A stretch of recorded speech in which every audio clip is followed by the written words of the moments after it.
Yo, this is Steve Bloom, and you're watching Moana Nui Podcast. We'll be starting soon. Don't go anywhere.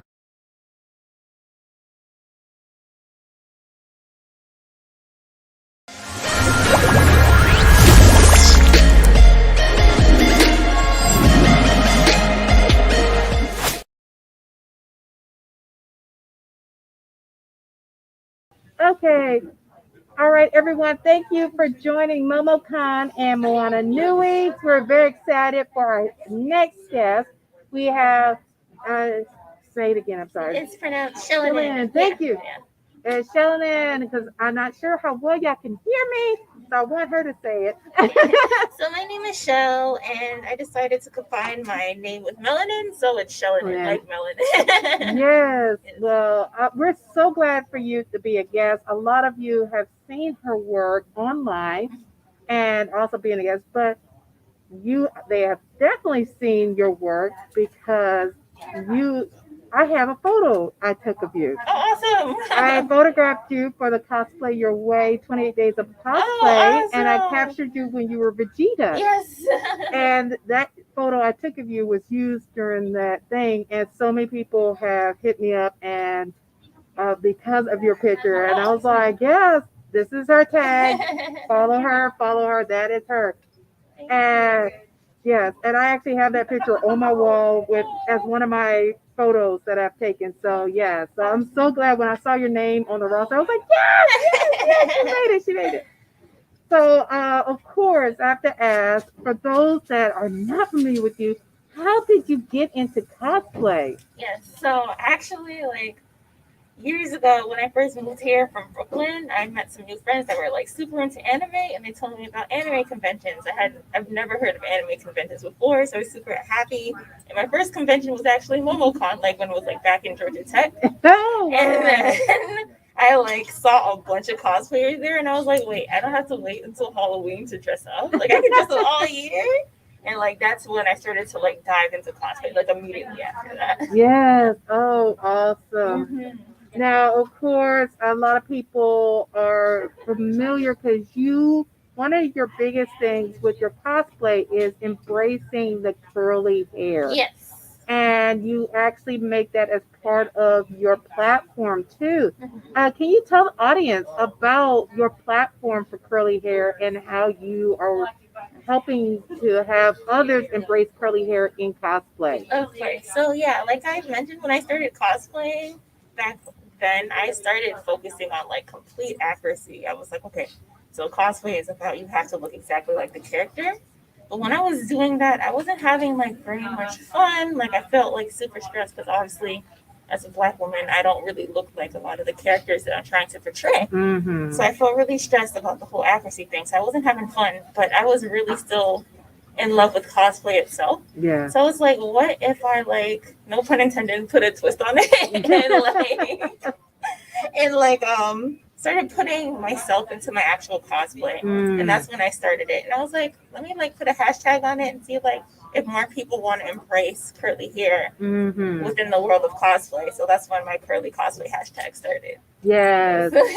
And if you're not familiar with her work, she's really embracing the curly hair with the cosplay, from Chung Li having Afro puffs, as I mentioned, her Vegeta, and so many other characters that you will see, and amazingly talented with how she portrays her characters. Thank you. and also, of course, like I said, seeing that you got invited to MoCon, I was very excited.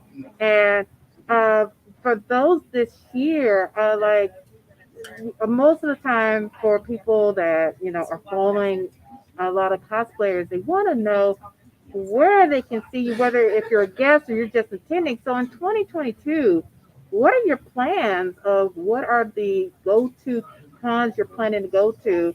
And then those that are out there that would like to invite her as a guest, we'll have you added to that lineup. Awesome. Yeah, this is my first guessing experience. I have 2 more guessing experiences coming up in February. One in Anime Milwaukee and one at Level Up Expo in Las Vegas. I'm super excited to guess those cons. But I am open. I love this experience. I want to keep doing it. did a panel yesterday, and people like were talking about how like my curly cosplay inspired them. So I really want to give more tips on it. Like people had a lot of questions, and I want to like help people like dive into curly cosplay more. So I'm totally open for more guesting experiences like soon.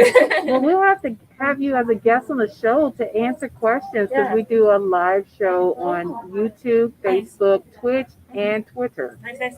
And so that way we can have people to come on, and that way those that couldn't get their questions answered this weekend can have that opportunity to speak to you, and they have an hour to basically talk with you just like a regular panel will be. Okay, awesome, yeah. So yes, I'll reach out to you, and that way we can set that up with you.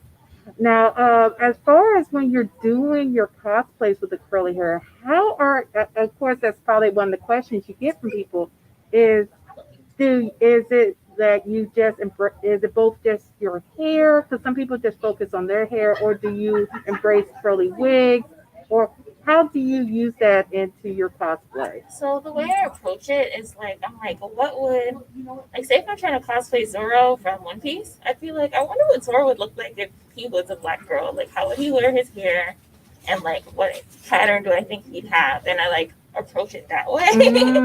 So like I try to like for my Vegeta, you know how like Vegeta's hair is like up and he has like a widow's peak. I was like, it'd be really cool if he had like a little curl like coming down his forehead instead of the widow's peak, and just like a really high Afro puff bun. I was like, I think that's how his hair would convert into like black girl hair. Yes. So like I try to approach it from that situation. I try to like reimagine like if their hair was curly, what would it look like? And I try to bring that to life. So like with Chung-Li, I'm like, oh, she has buns, so maybe it'd be really cute if I did like Afro puff buns instead of like the little buns that she has. So very nice. I love it. I love the creativity that you're bringing to it and bringing that new energy and breath into cosplay. Because when I got to meet you at the Cosplay Your Way shoot, and it was just like, you know, of course, I saw your video. I was like, okay, we got to do this. Okay, I'm so happy. And then, of course, I'm like, all right. And, of course, anybody who has shot with me before, I'm really about, like, giving that energy into the shot. So I was like, okay, I'm pulling up poses of Vegeta as he's doing fights. And I'm like, okay, let's do this one right here. And it's like, just get your hands like that. And then she looked at it, she took it in, she posed with it, we shot it, and I was like, we went for a couple different shots. And then of course once Fox that oversees the shoot, he was like, when he saw it, he was like, okay, we're using that one. He was like, who shot this? And they were like, Dana. Nice. And then I was just like, and then when they put it together and when they did the thunderclap of releasing for the day you were listed for, it was just like so many people were just like, oh my gosh, who is that? So they're on my page, and I'm like, I tagged her in the photo. Yeah, oh my gosh. Click on that right people there. Do that a lot.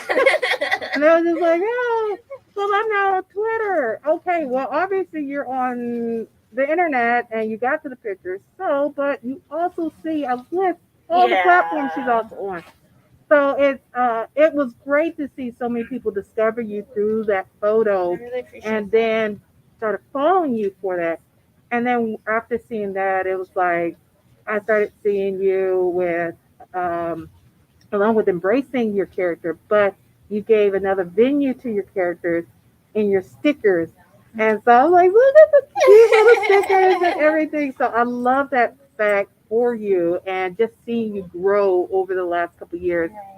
Now, of course, I've been asking a lot of people because, you know, a lot of, you know, the pandemic really put a disruption in the cons and everything. So how did you handle being a creative and a cosplayer during the pandemic to stay connected to your fans, but also continue your creativity until the world opened back up to have cons again? Right. I feel like that's when I really started diving into different forms of content creation, like you said, making stickers and like trying to like see what anime is releasing and cosplaying for that and posting that on social media and stuff like that. And I also started doing like more collaborations. Like I just did a collaboration with Marvel for the Eternals. And I just did some other stuff too. So yeah, I think that's when I started like diving into the content creator side and the influencer side of social media to like do more online things. Because I missed coming to, like, I had so much fun today and yesterday. I really missed this environment and being around like-minded people and stuff like that. So I was like, I guess I'll just find ways to connect with them via the internet and stuff like that. And I love what you did, because even though you were at home, you were still creating new characters. You were posting them online. You're engaging your audience, like about the character, talking to them about like, okay, what you like about this character, about the series and stuff. So you were keeping that engagement. I'm not going to misquote and say it was daily, but it just felt like, at least once a week when you went on there, we saw a new cosplay that you put together, whether it was something in your closet or you actually put it together for that. Right. But you allowed people that couldn't see the cosplayers and still have that opportunity to see your amazing talent, even though they couldn't see you in person. Exactly. So I definitely put my hat off to you. Thank you. Yeah, I consume a lot of manga and I watch a lot of anime, and like I get inspired by the characters, and I'm always like, I have to cosplay them. I want to cosplay them after seeing them like within the content I'm watching. So I feel like that definitely helped keep me inspired and kept me like making content throughout this whole pandemic thing. Oh, beautiful, beautiful. Now, as we're wrapping up, because I know they're going to have another guest coming up shortly, can you tell those that are just getting introduced to you through MomoCon or through our channel how they can follow you on social media? Sure. My ads on like all my social media is Shellanin, which is SHELLANIN.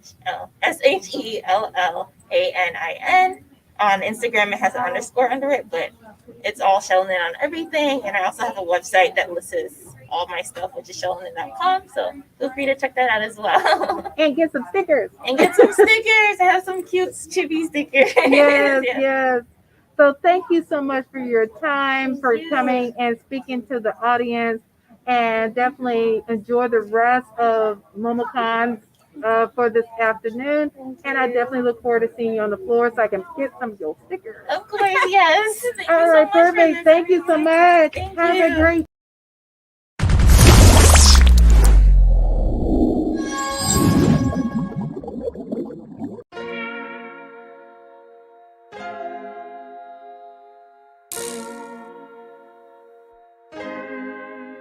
So many stories left to tell, even if we have to ourselves. Can't keep history on the shelf. If they won't tell it, we will. If this the land of the free, was a freedom then, when they annexed Hawaii and called it Cedar Lands, without any type of payment and no signing off. Called themselves a republic in 1894.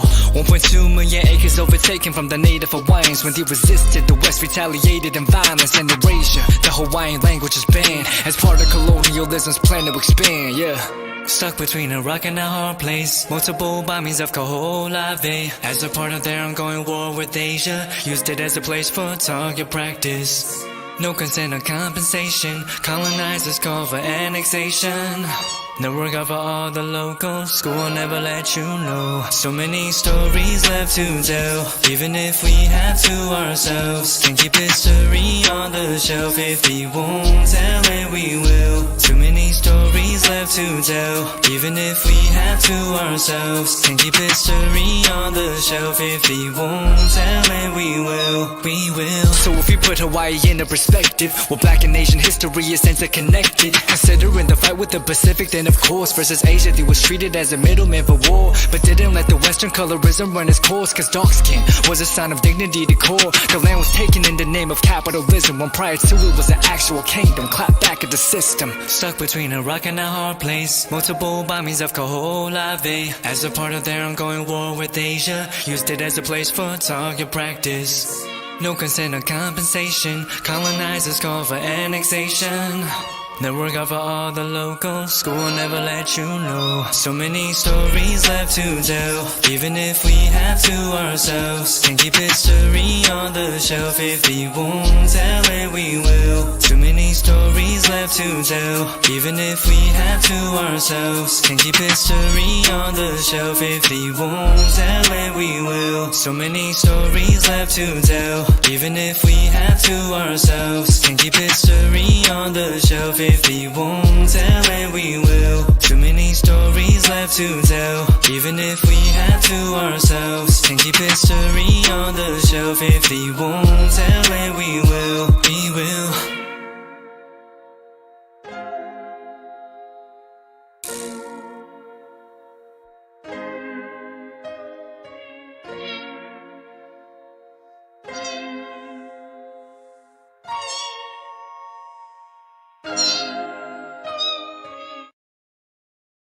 I'm Steve Bloom. I've been a voice actor for more than 30 years, playing characters like Wolverine, Starscream, Tank Dempsey from Call of Duty. With Bloomfox Studios, I've learned so much about myself. Learning to breathe, to no fear, to getting ugly in front of the mic. One of the biggest changes I've noticed, at least for me, is how much my confidence level has gone up. I've done an Eastern European video game, an e-commerce commercial, a documentary. If you're thinking about getting into voiceover, just do it. Jump in.